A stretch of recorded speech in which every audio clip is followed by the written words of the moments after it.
अस्सलाम वालेकुम किसान भाइयों, खुशामदीद। मैं आज आपको बताऊंगा कि अगर आप चुकंदर काश्त करना चाहें तो इसको किस तरीके से आप चुकंदर को काश्त कर सकते हैं। जैसा कि आप जानते हैं कि चुकंदर एक खूबसूरत सा फल है, अंदर से बेहद गहरा सुर्ख होता है। इसको सलाद के तौर पर खाया जाता है, इसके जूस बनाए जाते हैं। जदीद रिसर्च के मुताबिक चुकंदर के अंदर चीनी की मिकदार जो है ना, ये बहुत ज़्यादा होती है। तो जो लोग कमाद लगाते हैं ना, उनकी निस्बत 30% ज़्यादा जो चीनी है ना, वो चुकंदर के अंदर मौजूद होती है। दुनिया के बहुत सारे ममालिक में ना कमाद की बजाय ना चीनी बनाने के लिए ना चुकंदर को तरजीह दी जाती है। तो अब आ जाते हैं कि हमने इसको ना काश्त कैसे करना है, इसके लिए ज़मीन कौन सी मौजू है और खादें वगैरह कौन सी डालनी है। तो पाकिस्तान के अंदर भी ना अब एक ना रवाज हो गया है, मिल वाले ना, जो मिल ऑनर है चीनी बनाने वाले, वो ना चुकंदर की अगर फसल मिल जाए तो उसको ज़्यादा तरजीह देते हैं कि वो कमाद के मुकाबले में ना 30 गुना ज़्यादा चीनी पैदा करती है। और बाज़ जगहों पर ना मिलों वाले जो है ना चुकंदर की फसल लगवाने के लिए बीज और जो है ना खादें वगैरह भी अवेलेबल करते हैं। तो इसके लिए अगर आपके नज़दीक कोई मिल है ना, तो आप उनके साथ ना जाकर रब्ता कर सकते हैं। वो इसके लिए ना चुकंदर की काश्त के लिए आपकी बहुत ज़्यादा हेल्प भी कर सकते हैं। और उसके अलावा इसका एक बड़ा फ़ायदा है कि कमाद की फसल जो है ना एक पूरा साल ले जाती है। तो ये जो चुकंदर की फसल है ना, ये 5 माह के अंदर तैयार हो जाती है।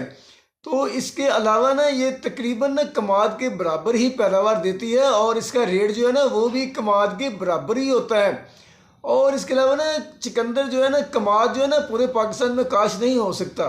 तो ये चुकंदर की फसल है ना, ये कलाटी ज़मीन या बहुत ही ज़्यादा रेतली ज़मीन ना हो, लेकिन रेतली ज़मीनों के ऊपर भी ये काश्त बड़ी कामयाबी से हो रही है।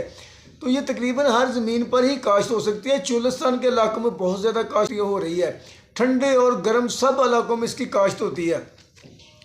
तो इसको काश्त करने का जो बेहतरीन टाइम है ना, वो 10 अक्टूबर से शुरू होता है और नवंबर का पूरा महीना ये ना काश्त होती रहती है। तो ये बाद जो ठंडे इलाके हैं ना, वहाँ इसकी ना जल्दी काश्त शुरू कर देते हैं। तो इसको काश्त करने के लिए ना आपको 3-3.5 किलो से लेकर 4 किलो बीज जो है ना वो चाहिए। तो कोशिश करेंगे 4 किलो बीज ही काश्त करें। ज़मीन की तैयारी, हल को अच्छे तरीके से ना आपने ज़मीन के अंदर चला लेना। जैसे आप आलू वगैरह लगाने के लिए ना ज़मीन की तैयारी करते हैं ना, उसी तरीके से अच्छे तरीके से हल चलाकर ना ज़मीन को तैयार कर लेना है। ढेले वगैरह जो है ना उनको ख़त्म कर देना है।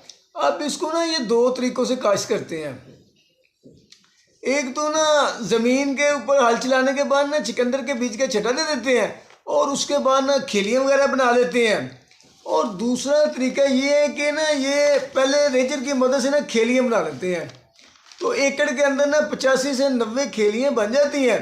तो उसके ऊपर ना हाथों से ना 3-4 इंच के फासले पर ना चोपे लगाते जाते हैं। इस तरह ना बीज काश्त हो जाता है। तो उसके बाद ये पानी लगा देते हैं। तो कोशिश करें कि जहाँ बीज लगा हुआ है ना, वहाँ तक ना वत्तर ही पहुँचे, उसके ऊपर ना पानी चढ़ जाए। अगर आपकी ज़मीन रेतली और कमज़ोर है ना, तो फिर भी आप इसको ना वहाँ काश्त कर सकते हैं। अब आ जाते हैं खादों की तरफ कि हमने इसको ना खादें कौन सी डालनी है। तो ये चूँकि ज़मीन के अंदर ही पैदा होने वाली फसल है, तो इसको खादें ना कुछ ना दूसरी फसलों की निस्बत ना ज़्यादा डालेंगे तो ये बेहतर पैदावार देगी। आप 1.5 से 2 बोरी तक ना DAP डालनी है। अगर आपकी ज़मीन बहुत कमज़ोर है तो उसमें 1 बोरी जो है ना SOP की डाल लें। अगर ज़मीन ताकतवर है तो उसमें 1 बोरी DAP की डाल लें और आधी बोरी SOP की डाल लें। तकरीबन 18 दिन के बाद फसल उग जाएगी। जब फसल उग गए ना, 1 बोरी यूरिया की और 8 किलो ह्यूमिक एसिड डाल दें।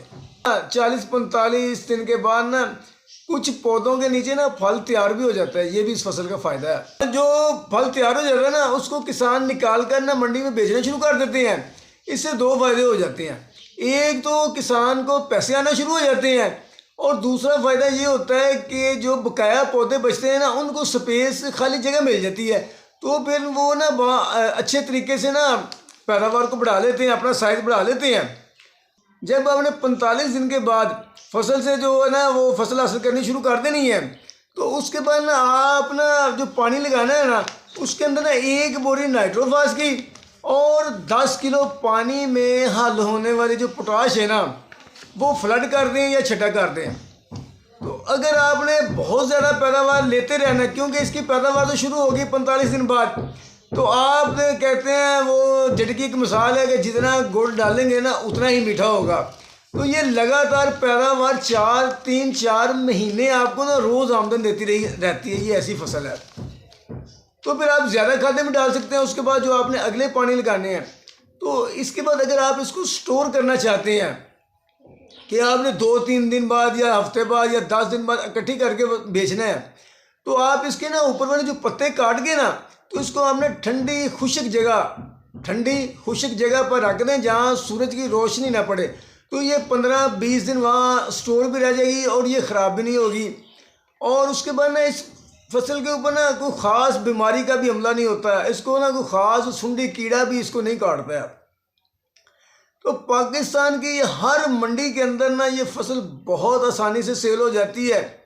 अगर आप ज़्यादा काश्त करना चाहते हैं, ज़्यादा रकबे के ऊपर काश्त करना चाहते हैं, तो फिर किसी मिल वाले से रब्ता कर लें, वो इसको ना बड़ी आसानी से ख़रीद लेते हैं और वो आपकी रहनुमाई भी करेंगे, आपको बीज भी फराहम कर देंगे और उसके अलावा आपको खादें भी फराहम कर देंगे।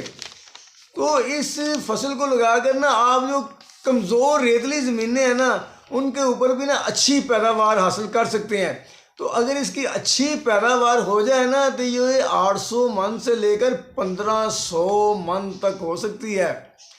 तो नाज़रीन, इसके साथ ना आप ना इस फसल से अच्छा मुनाफा कमा सकते हैं। अगर आपको हमारी ये वीडियो पसंद आई है तो प्लीज़ इसको लाइक और शेयर ज़रूर करें और हमारे चैनल को प्लीज़ सब्सक्राइब ज़रूर कर दें। अल्लाह हाफ़िज़।